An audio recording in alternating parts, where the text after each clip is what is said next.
Marva Allen says she was best friends with the defendant, and they've been through a lot together, including their mutual battles with drug addiction. Marva claims after she got clean, the defendant was still struggling with his addiction, and Marva's suing him today for an unpaid loan. Defendant Grady Cunningham insists he is drug-free, but claims Marva is still addicted to marijuana and alcohol. Grady admits that he borrowed money from Marva, but claims before he could repay her, she called his rehab center claiming he was still using drugs, and he was banned from walking in his graduation ceremony. So he's countersuing for the harassment and defamation. Start with you. I've been knowing the defendant for 32 years. He's my best friend, like a brother to me. We've done almost everything together, including, you know, doing little crack addiction. Oh, you all were addicted to drugs? Right, but... How long? I don't know, some years. Okay, did you all start out together doing that? Oh, no. You all, best friends, start using it separately? Well, yeah, well... Hey, best friend, what are you doing today? Okay. Well, since you're my best friend, I'll tell you what I'm doing today. I'm smoking crack. No, I've been... You smoke crack too? I didn't know you smoked crack. I smoke crack too. No wonder we're best friends. No. We might as well start smoking crack together. Is that how it went? No, well, we do it differently. I laced. I did the Whitney. Okay, you put it in weed. Yeah. Put crack and break it up and sprinkle it on the weed. Yeah. Right? All right, go ahead. And I've been clean since January the 5th. Of this year. Good. January the 5th of this year. How did you free yourself from the drug addiction? Well, I had stopped like last year, but I started back, so, you know, and then that was just too much for me, so I did it on my own. I stopped on my own. Those who say that, they keep relapsing. No. How many times have you relapsed? I relapsed January 5th. My point is, you have relapsed, but you haven't been to rehab. You've been in the NA meetings? Well, yeah, I've been to a couple of them. Okay. They can just walk in, you know. All right, well, that's part of the rehab process, and in many instances, you can recover. And being around people who are clean. Okay, right. Give me your crack story.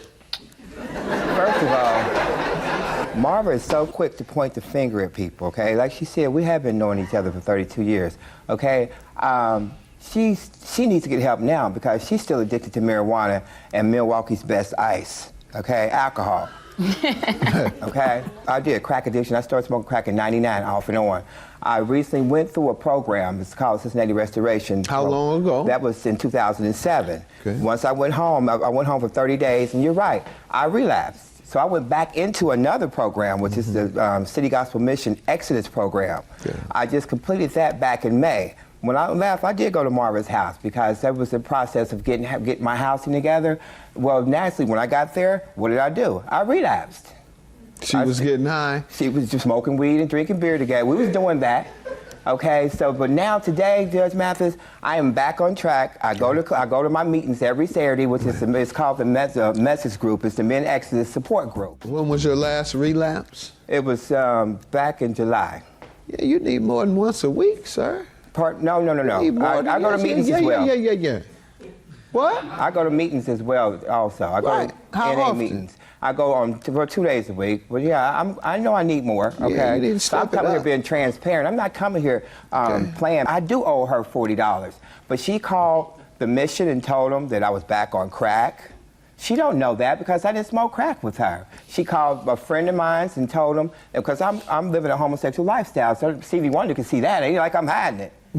Okay? So we're gonna keep it real. She called him and, you know, out of confidence, I had told her some things, and, you know, this man could have seriously hurt me. You know, The guy you were seeing when she told. Yeah, exactly. When she told your personal information. Right, you know, and I love her. But the thing is, you know, she has kids who look at me as an uncle, so I'm not coming here to depict her. She's a great lady. Okay. Okay. She just likes to run her mouth too much or lie. Right. Well, I don't say she's lying, but she run her mouth too much.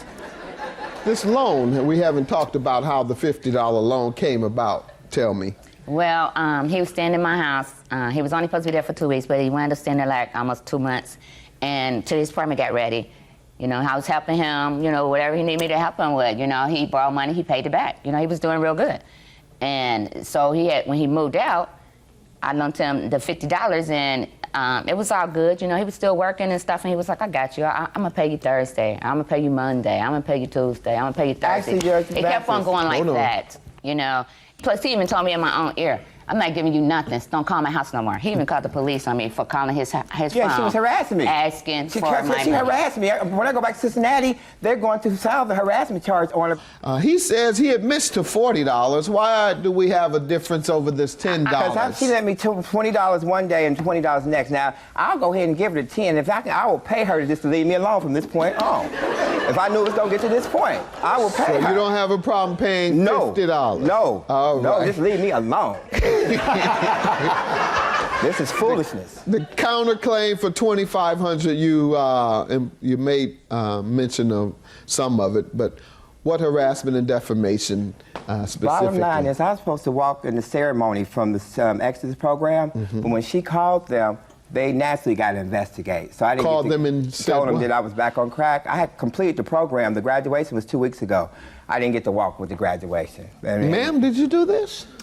I called down there out of concern. Yes, I did, because that's what they're there for. Concern? You should have came and embraced me. He wouldn't listen to me because I tried to embrace him. But since he's got back on that stuff, he didn't want to hear nothing positive coming out of my mouth. I called down and I told them that I think my brother is back smoking crack. It's a program. Think.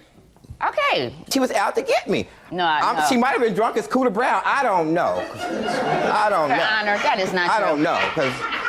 No. Ma'am? I don't know, but I know... Think. I'm sure he got a paper from the Gospel Ministry. No, ma'am. I want to know where you get this. Exactly. I want to know where you get your thoughts from. Well, I knew he was on it for real, but I just told you that I think. Quiet, ma'am. I knew he was on it. All right, how? He told me.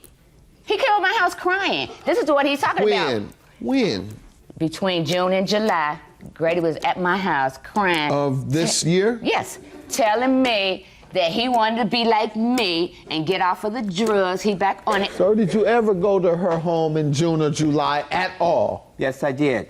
Did you ever have any discussion with her about using crack? No, I did not. Oh, my God. I had a discussion about being in love with a guy. That's what I had a discussion about. Let's keep it real. Sir, the burden is on you to prove that she defamed you. Well, she did. You have any other proof? We were smoking weed and drinking that night, so we might have, yeah. You all were drinking that night? Yeah, smoking weed. You relapsed then. That's part of relapsing. Right, I said in July. Judge Mathis. I told you in July. Well, then that's part of relapsing. You did relapse, if nothing else, but by drinking. Drinking is relapsing if you are in recovery. Right. And that's why I don't understand how you think you can keep drinking and smoking weed and thinking you have recovered. If you have a drug addiction to a narcotic, the steps of rehabilitation and continuous recovery prevents you from using any type of mind-altering drug. I know. Drinking certainly is prohibited because the assumption is when you drink and or alter your mind in any other way, then you become desirous of that crack. So you drink, you half drunk. You smoke weed, you half high. Then you say, let me get me some crack. Yeah, that's right. That's how, am I right or wrong? Isn't that what you learned? You're exactly right. I know how it goes, But ma'am. I don't feel that way. Ma'am, my agency ran a drug rehabilitation home for years, and I know that's just how it goes. I've been around it. I've been part of helping people recover. I know all the rules of recovery, and you are breaking them. $50 is your judgment. He agrees that he owes. Sir, you didn't prove the defamation. It's your word against hers, and she sounds very concise and doesn't sound like she's lying to me. Judgment for the plaintiff, $50. Thank you, Thank you, Judge. Despite the false accusations, I still love her, and, you know, we have to move on now. I agree. I still love him, too. I always will. You know, he was my best friend. I just, want better for him.